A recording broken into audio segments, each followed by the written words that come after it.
Welcome back to the DFS Sweatshop. I am your host, the DFS Jerusalem, and you can follow me, of course, on Twitter at DFS Jerusalem. Yeah, man, pretty interesting night. It's still going on, man. Got a few games still in progress. I think I'm safely in the money. I'm good. Everywhere I should be good to cash. Could lose a couple dollars when I wake up in the morning. Could gain a couple, so we're gonna be good.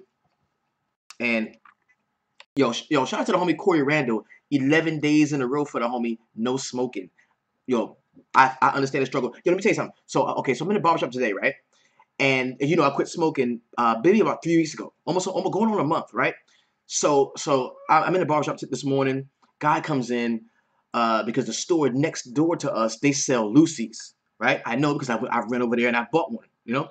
So guy comes in and he's like, "Yo, man, does anybody have a cigarette they can sell me?" And automatically I reached in my pocket because I mean, for 24 years I've smoked cigarettes. I understand when you want to get the nick off your back. I never had a problem giving a person a cigarette. So I pat my pocket and I'm like, "No, no, hell no, I ain't got no cigarette to sell you." And I felt it was the first time since I had to quit smoking that I really realized that I had not been stressing over like a cigarette. You know what I'm saying? Like I haven't really been stressing over it, and I don't have any. And I was so happy to tell I didn't do. Hell no, I ain't got no damn cigarette. You know, not in a mean way, but just like in a private, like, yo, bro, like I do not have any cigarettes. Isn't that awesome? I ain't got no damn cigarette. I made a stand, bro. It was crazy. Everybody was like, "Bro, why are you so excited?" I was like, oh, I'm sorry. So anyway, yo, let's go ahead and jump into a little bit of what happened last night, things that we saw, kind of go over some studs, some duds. Yo, I'm gonna open it up. I'm gonna open it up with my pinned tweet on my Twitter, man. And every day I try to gauge the scenery and see what's happening and say, yo, who all do you think is going to be the gang stack of tonight's MLB slate? Yo, Sean Winky checked in to remind us that the homie Bartolo Colon, complete game, bro. Complete game. That was nuts. At 4K, complete game. So they asked who would be the gang stack of tonight's MLB slate. And automatically, everybody that jumped all over it were on the Colorado Rockies. Made perfect sense. Understood why people liked them. I actually had them ranked in my top 4 stacks. The game is still going on, although I don't think we're going to see any gang activity from the Colorado Rockies, right? The next one was the Boston Red Sox, who I did not like. And it's funny because I didn't like the Red Sox today. I really didn't. I felt like everybody was going to be playing them based off what happened last night. I thought they were going to be very popular, sort of chalky. And when the Boston Red Sox are like the better spot they're in, the harder it is to play them. And coming off of one game where they just scored a ton, increased the chalkage on them, I was like, you know what? I'm not going to play the Red Sox. And my next step from there was, since I'm not going to be playing the Red Sox, stacking them, I should make a lineup with the pitcher against it because I knew Rodon was a decent pitcher. Well, who would have thought the dude went out there and went nuts the way he did? So the Red Sox was a bum stack tonight. Then it was the Cleveland Indians, which was actually my favorite stack on the slate. And when this graphic came out, and I saw that the Cleveland Indians were only 15% owned in this graphic, I was like, "Fuck yeah, nobody's gonna be playing the Indians. I'm gonna be the only one with them, and they're gonna go ham." And I wanted them to score like 10 runs. That's legit what I thought. The next one was the Tampa Bay Rays, who I kind of liked, but I liked Faria a lot more. I loved Faria a lot more than I actually loved Tampa. Yo, Andy chimed in. Yo, the Brewers pitcher Woodruff, dude was nuts. He was nutty. And there's one thing I want to talk about. Because I did something today. I let something happen to me today that I rarely let happen. I really let this happen. You know what I do, man? I go out and I listen to all the other pods, listen to what everybody's talking about, see who they're saying, and I try to get that information and then bring it back to you like a little squirrel. I try to gather up all the little nuts around the industry, and like a squirrel, I bring them to you in the live job. Say, yo, this is what everybody's talking about. This is what I agree with. This is what I don't agree with. This is what I think is bullshit. I think this is how they're trying to mislead you. Like when they were telling us, the pods, like some of the major sites were like, yo, you can't play Minnesota. You can't stack Minnesota. You know why? Because Martin Perez has only one multi-home run game this year. And I'm like, fuck, I don't give a fuck how many multi-home run games he's got. I'm stacking Minnesota. Like, they're going to crush. And they knew that, you know. Then there was one in particular. Peacock. Peacock. You got to play Peacock. Peacock is the Peacock is the pivot. Peacock is the best player. Peacock. And I let the shit get to me. This one dude in particular, he goes on and on about how Peacock throws 40% sliders. And the team that he's facing tonight cannot hit the slider. And I was like, damn, yeah, he might be right. Didn't fact check it. I didn't fact check it. Didn't go back to see if it was right. I just rolled with it. And I had so much Peacock today. It really destroyed a lot of my lineups. It really did. Had too much Peacock today. Way too much. And I should not have listened to that shit to that extent. I rarely let that happen. Most of the time, when I lose, it's because I fucked up. This time, I did fuck up, but I fucked up by listening to somebody else's fuck up.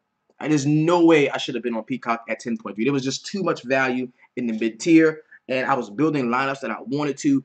Once I saw that I could get the Houston stack that I like and still have Peacock, I was like, yeah. Because I figured they were going to be in line to score a bunch of runs, but I did not see him giving up 7 earned runs. I did not see that. So my favorite stacks today, we talked about them in the line drive. Number 1 was the Cleveland Indians. My second ranked stack was the Minnesota Twins. Love that matchup against Martin Perez. And my third ranked stack was, of course, the Houston Astros. Had a ton of those cats everywhere. That's why I'm safely in the money for tonight. And my last stack was the Colorado Rockies, trying to keep up with what the chalk was. And that did not perform too well, as I had the least amount of Rockies than all 3 other teams. So tonight, decent night for me. Very good one. Glad that we had it. There's a certain time in the shop where everybody was hooping and hollering. It was a great one. But then, of course, it leveled out because some of the studs showed up and people that we didn't have. And then some of the duds showed up and cats that we did. Taking a look. Studs and duds. Tyler White, bro. Tyler White. We've been playing Tyler White the last couple of games. Peacock throws a fastball 51% of the time and 37% of the time. That's coming from Plate IQ. Shout out to the homie Remy Rosario, man. Kurt Nick, much love to you, fam. So we look at studs, man. 2 of them on the same team. We're talking Tyler White, Yuli Gurriel, Daniel Murphy from the early was a great one. Cashed in the early because of him. Doja. If you did not have your Doja exposure, it was hard to get to the money tonight. You kind of needed the Doja exposure. You needed it, bro. You really did. Giancarlo Stanton was heavy with the 2 bombs. A lot of cats caught up to me once Giancarlo started to hit those jacks, so that was tough. Orlando Arcia was a very solid play at 2.5K. And then we had the homie Kendrys Morales, the one who did a lot of damage to Peacock in the spot that he was in. Those were the studs. Pitchers we had today. Yu Darvish, 37.35. Justin Verlander, 32.15. Rodon, the guy that we talked about here. Kevin Guzman. So I go to the shop, and everybody in the shop is telling me, bro, you need to get on Guzman. You need to get on Guzman. I'm like, nah, man, Guzman gonna be the chalk. I'm gonna pay up a little bit more, get Peacock, because I know the 40% sliders, and the dude from the big site said the 40% sliders, and the dude's throwing the sliders and the fastball and the plate IQ and shit, and it fucked me all the way up. So everybody in the shop had Guzman. I had no exposure. That killed me. Then there was Trevor Bauer throwing that breaking ball against my New York Yankees. Destroyed him. Shout out to Corey Randall. He's the one trying to put me on of Guzman. And that's the perfect thing about the shop, bro. It's not all about me and what I think. These motherfuckers are way smarter than me, bro. Way smarter than me. That's why you need to get in here with us. Jake Faria was actually my favorite pitcher prospect on the slate.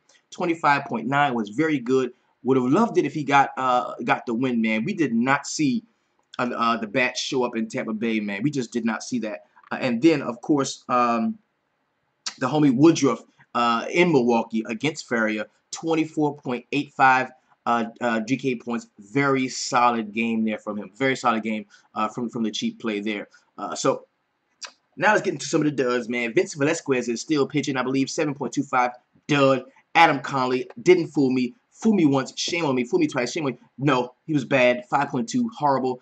Gerald Cotton, that game is still kind of going on. 3.15 where he's at. Jaime Garcia got hit up at 3.1. Kyle Freeland, that game's still happening. Not a very good one for him. Martin Perez, we stacked them cats against him. And then you had the homie Valdez here from Toronto getting really hit up, man. Negative 7.3. Horrible one for him.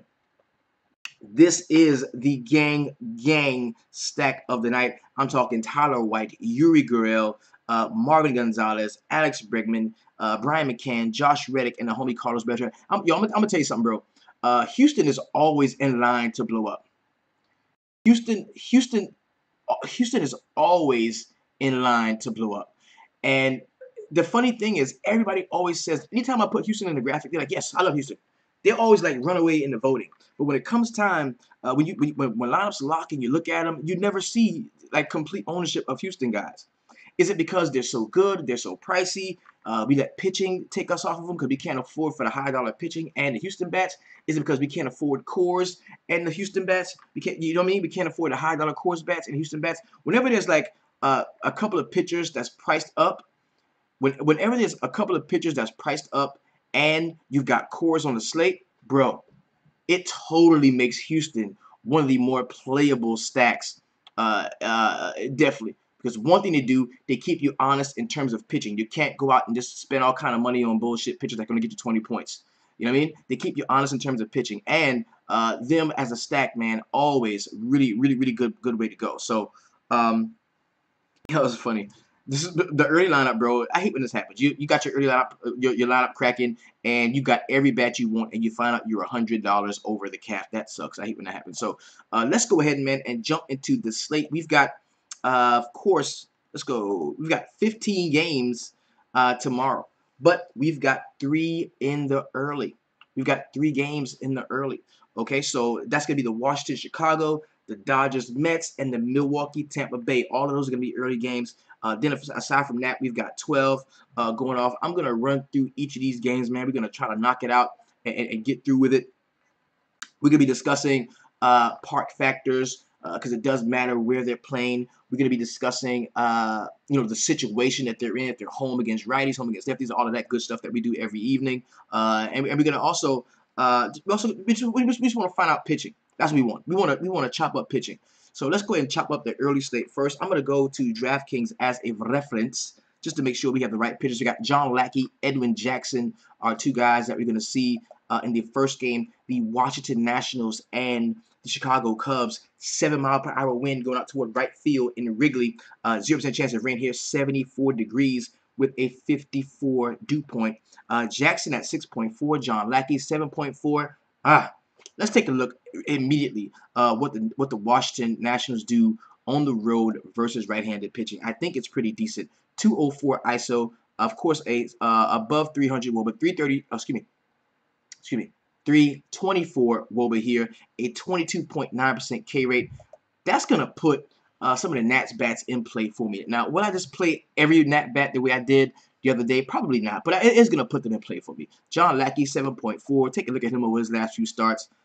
Nothing really like spectacular. 22, 14, 11 in his last 3 starts. The last time against Washington, they hit him up for negative 7.2. That was in Washington. This game's going to be in Wrigley.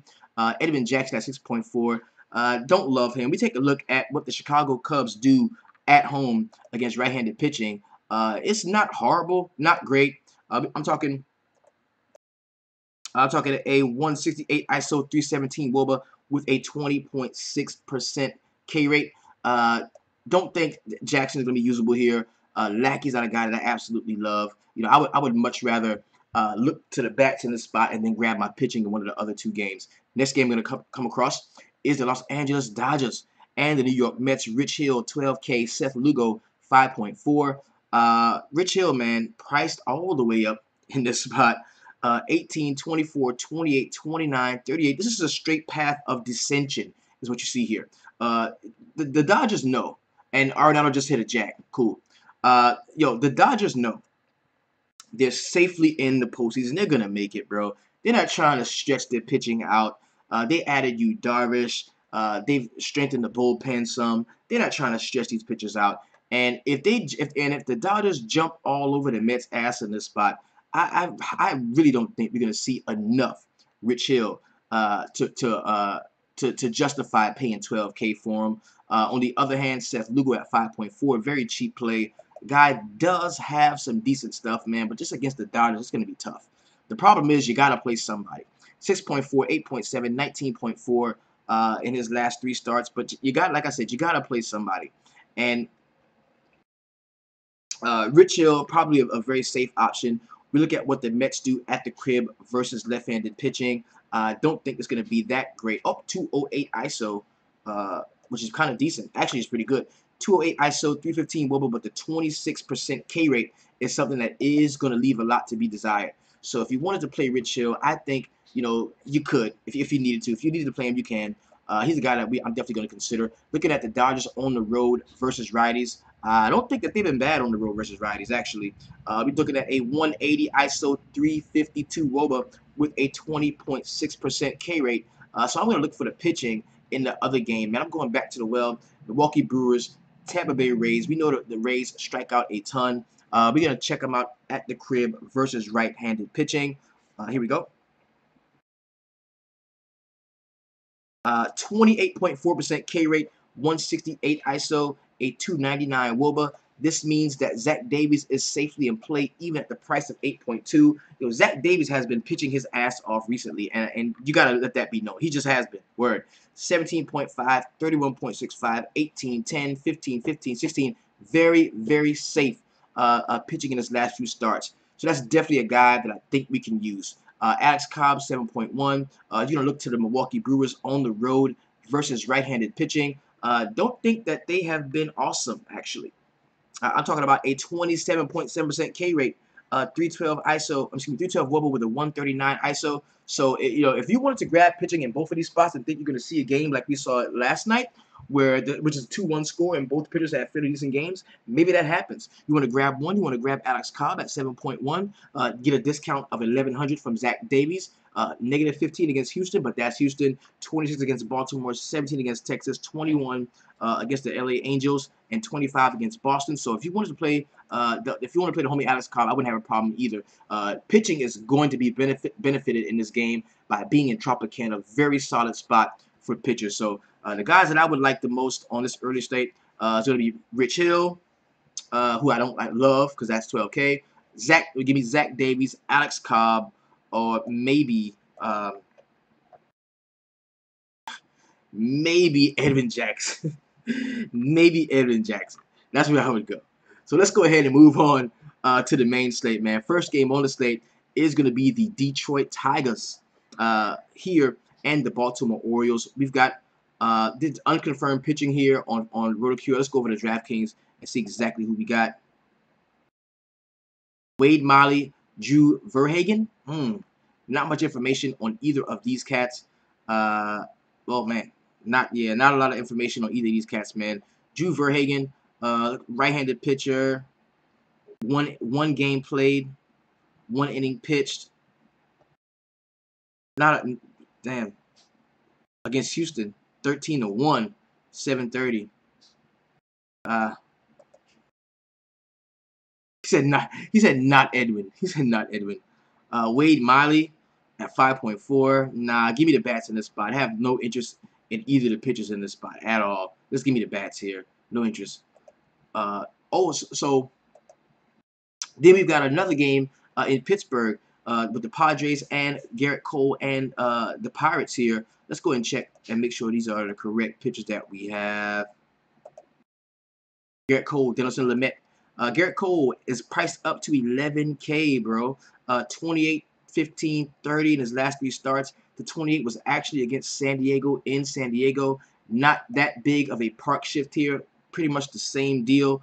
But 11K is a pretty hefty price to pay for Garrett Cole. A guy that I'm kind of going to like. We got 8-mile-per-hour winds going out toward left field in PNC Park. We know that the San Diego Padres on the road versus right-handers definitely do K a lot. 25.8% K rate, 160 ISO, 314 wOBA. They're actually scoring a few runs last night against the Pittsburgh Pirates in PNC against a right-hander.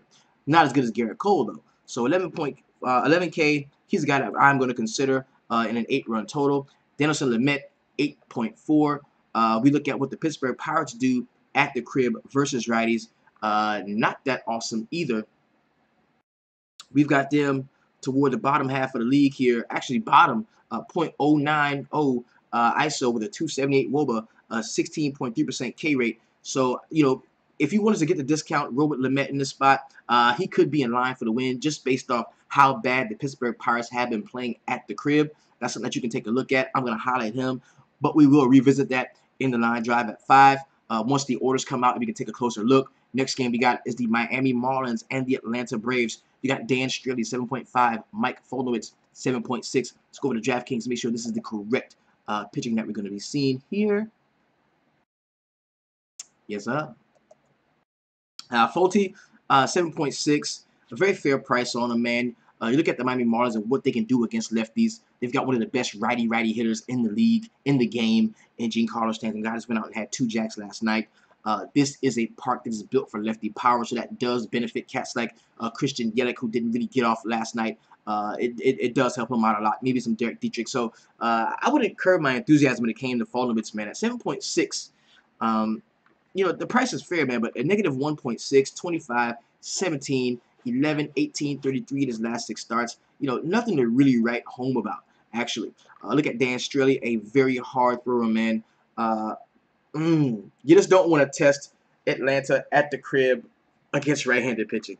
I know that they're not, you know, but they haven't been prolific at home. But when we take a look over the last month, the Atlanta Braves at the crib versus right-handed pitching, let's take a look.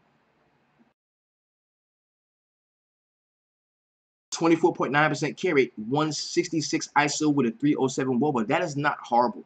It doesn't make me want to jump all over him, but it doesn't make me want to jump all over Straley either. So I don't really love the pitching in this spot. None of those guys really jump out to me here. Next game we got is Chicago White Sox and the Boston Red Sox. Another game here. We got James Shields, 4.5. Drew Pomeranz, 9K. Pomeranz is in play. At 9K, Pomeranz is going to be in play. Now, I know he's going to see a ton of righties in this spot. But, yo, and another thing. Let's look what happens on the road versus lefties for the White Sox here. Because I think they really struggle. Yes. On the road versus lefties, 26.2% K rate. We've got a sub 300 ISO here. Sub WOBA, 247, a 100 ISO. Yo, in my opinion, Pomeranz is going to do what everybody thought that Rodriguez was going to do last night. Like Pomeranz in the spot, 9K is not too much to pay for him. I think I can get there. We do have an 18% chance of light rain in the spot and 7-mile-per-hour wind going out toward the big green monster. But that still is going to have me taking some shots here with Drew Pomeranz at 9K. I like that spot. I think he can have 9Ks. So I like him here. Next game, we got the St. Louis Cardinals and the Cincinnati Reds. You got Lance Lynn at 8.1, Luis Castillo at 8K. This is going to be a pretty good game, man. We're in Great American Small Park where Cincinnati has not been batting well at the crib. They had a nice turnaround yesterday in that early game that we saw. I want to show you, man. Take a look at what they do at home versus right-handed pitching. Here we go. Bad. I'm talking 22.3% K rate, 0.095 ISO with a 301 WOBA. And that's going to curb my enthusiasm, man. And I think, you know, Lance Lynn in this spot is going to be playable for me. Looking over his last few starts, they have not been bad at all. All right, 14, 20, 19, 19, 21 in his last 5 starts. Very decent there. You look at Luis Castillo, a guy that can get guys out. And he's been somewhat of a K pitcher over the last few, man. 29.6 against Miami. That was in Miami. 3.85 against my Yankees. 16 against Arizona. 32 down here against Arizona in Arizona. So this is a guy that, if his stuff is working, man, he has legitimate K upside. I'm going to take a look at the St. Louis Cardinals on the road versus righties. It's going to give us a better look at what we can do with these guys.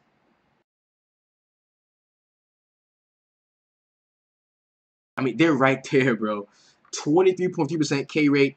This is in a 390 plate appearance sample size. Huge sample size, right? The month of July up until now. 108 ISO, 299 WOBA. That is going to put Luis Castillo in play for me as well. Lance Lynn, Castillo. I like Castillo even more in this spot, actually. That's going to put him in play for me, definitely. Next game we got is my New York Yankees back at Progressive Field. 12-mile-per-hour wind.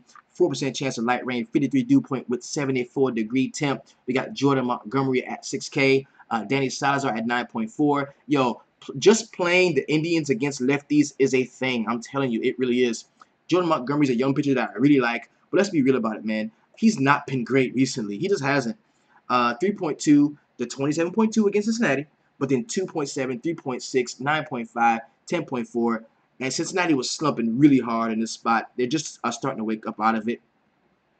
I'm going to go back to Cleveland in this spot. I kind of like them. We got Danny Salazar at 9.4.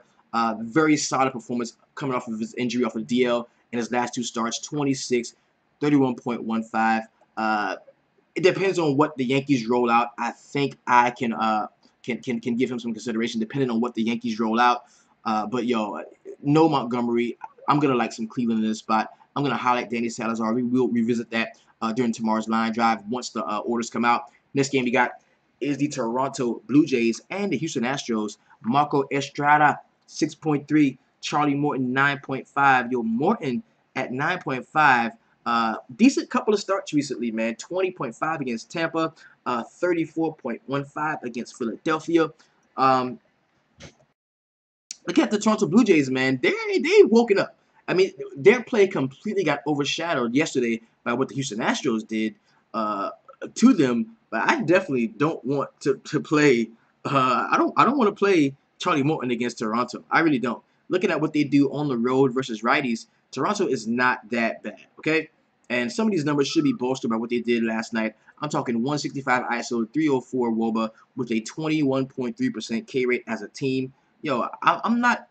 Tom Riley says Toronto is going to want some payback, and I can dig it. We look at Marco Estrada at 6.3. Not a guy that I want to play, not against the Astros. I just do not play pitchers against the Astros on a 12, 13, 15 game slate. On a 3-game slate, I don't care. I just don't. I just got better places to go than to play pitchers against the Houston Astros. And usually I have some form of Astros in just about every lineup, so I don't really want to play pitchers against them anyway. And nothing's going to be different about this tomorrow. Next game we got is the Texas Rangers and the Minnesota Twins. Yo, let's take a look at what the Texas Rangers do on the road versus righties, bro. This could be a area we can benefit. 162 ISO, 296 WOBA with a 22.9% K rate. Don't love Kyle Gibson for that. I think you can play the lefties here for the Texas Rangers. Cole Hamels at 8.6 against the Minnesota Twins. Let's look at what the Twins do at the crib against left-handed pitching. I believe it's not great for them, man. 20.7% K rate, a 143 ISO with a 299 WOBA. Doesn't really jump out to me. Then we know that we're probably not going to see Miguel Sano. Took a pitch on the hand, a high inside pitch on the hand. Don't really love that. So don't love the pitching in this spot. Really don't. Don't love the pitching there either. Next game we got is the Seattle Mariners and the Kansas City Royals. This game is coming up as probable because there's a 76% chance of heavy rain in Kansas City right by Kauffman Stadium. 13-mile-per-hour wind coming back toward the infield. 95% humidity. 66 degrees. You got King Felix Hernandez at 8.9. Danny Duffy 9.2. On the road versus lefties. What I can tell you about the Seattle Mariners is that they're pretty damn good. 213 ISO, 325 WOBA, only a 12.9% K rate. And that's not a super small sample size either. That's 101 plate appearances, man. That's not that bad. So I think that if this game does play, it's definitely going to be benefit to the hitters in the spot because it's going to be wet. It's going to be humid. Definitely can take a shot at some of the Seattle bats here against Danny Duffy, a guy that I would otherwise like. Looking at the Kansas City Royals at the crib versus righties. Have not been super impressive lately. But I can tell you 205 is the ISO, 387 WOBA with a 17.8% K rate. This would kind of look like a game stack to me in some spots. It really would. Especially if we know, there's going to be a ton of rain. It's going to be tough for pitchers gripping the ball, like shit like that. I kind of like this. Next game we got is the Philadelphia Phillies and the Colorado Rockies, man. John Gray, 7K. Nick Pivetta, 4.4. Looking at what the Phillies do on the road versus right-handed pitching, not good. Not good. 19.9% K rate, a 318 WOBA with a 123 ISO. This is kind of going to put John Gray in play for me, man. People hate to play pitchers in Coarse, and I think John Gray is a guy that I can play. His home splits, 18.1 at home, 17.35 at home, 7.8 at home against the Dodgers. That's understandable. I'm not afraid of the Philadelphia Phillies and their horrible, dismal stats on the road versus right-handed pitching. I think John Gray is going to be a guy at 7K that I can definitely get behind. So I like him here. Nick Pivetta at 4.4. Yo, Nick Pivetta is pretty good. Nick Pivetta is pretty good. 23, 13, 14.4. Let me tell you something. It's tough to get strikes in Coarse. It's tough to get strikes in Coarse.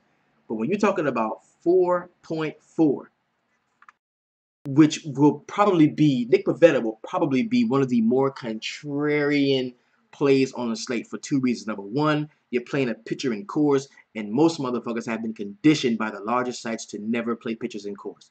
Number two, you're not playing a Rocky pitcher in Coarse. So not only are you playing pitchers in Coarse, you're going to play the opposing team's pitcher in Coarse.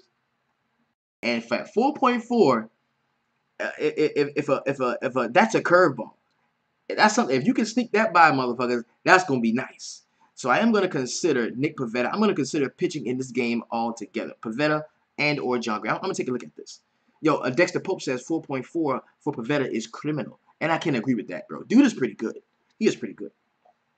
Next game we got is the Arizona Diamondbacks and the San Francisco Giants. Taijuan Walker, Chris Stratton. Let's make sure these are the correct cats we got here. I want to make sure. Yeah. Taijuan Walker, Chris Stratton. Don't love either of these guys, man. The San Francisco Giants have kind of woken up a little bit. Stratton's a guy who I'm not going to like. I would much rather play some of the Arizona bats in the spot. I know they have struggled on the road. Let's take a look at what the Diamondbacks do on the road versus right-handed pitching, because I don't believe it's that horrible. 10th in the league in ISO, 172, 307 WOBA with a 24.4% K rate. Stratton is not a guy that can exploit that 24.4% K rate, so I wouldn't even think about playing him. You look at the San Francisco Giants at the crib versus righties, not good for them at all either. Toward the bottom of the league, man. I'm talking 129 ISO, 304 WOBA with a 16.4% K rate. Not something that I want to use in terms of the San Francisco Giants bats. This game could be like an all-out move away from for me. Next game we got, and a 9:07 is going to be the first pitch for this one. You got the Oakland Athletics and the Los Angeles Angels of Anaheim. Paul Blackburn, who just got hit up, and Tyler Skaggs at 7.9. I want to look at Oakland on the road versus left-handed pitching just to see what they do, because I don't think they've been very good. Yes, toward the bottom of the league.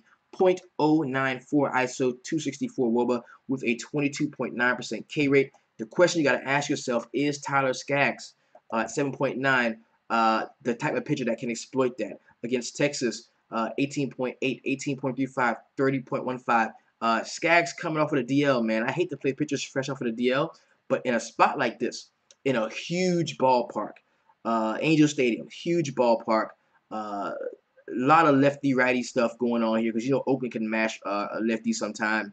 7.9K, last pitcher on the slate, late night hammer. I'm going to give Tyler Skaggs some consideration here at 7.9 and may think about investing in him. Charles Jarvis was up, big homie. So let's go ahead, man, and look back through what we've done so far and kind of take a look at some of the pitching prospects that we have to the forefront that we're going to really chop up and break down once the lineup comes out. Rich Hill for the early looks pretty good. Somebody that we may be able to rock with, even though he's 12K. Matt Chapman for Oakland, bag money again, definitely. All right, Garrett Cole, 11K, kind of pricey. He's on the main slate. We can rock with him. Danny Salazar, 9.4, something that we have to look at. I kind of like Drew Pomeranz a lot at that 9K range. We got Denison Lamet, a guy that's going to get consideration from us against Pittsburgh in that huge ballpark. Zach Davies has been on a tear lately. 8.2 is the price. It's up a little bit, but I think it's usable. Lance Lynn is a guy that I think we can like, but I like Luis Castillo a little bit more than Lance Lynn in the same game. And then Tyler Skaggs is a guy I'm going to be looking at as a late night hammer for the Angels. Alex Cobb, 7.1, and one of the cheaper guys is going to be John Gray at 7K. That's going to be that pitcher in Coarse. The absolute cheapest, the lowest we go, is Nick Pivetta at 4.4, also at Coarse against the Rockies. So this has been your DFS Jerusalem, chopping up pitching, breaking it down in the first class. And you can follow me, of course, on Twitter at DFS Jerusalem. If you're on FanDuel, keep it 250. If you're on DraftKings, keep it 200. You're rocking with me in the sweatshop, so that means you're always keeping it 300. Peace.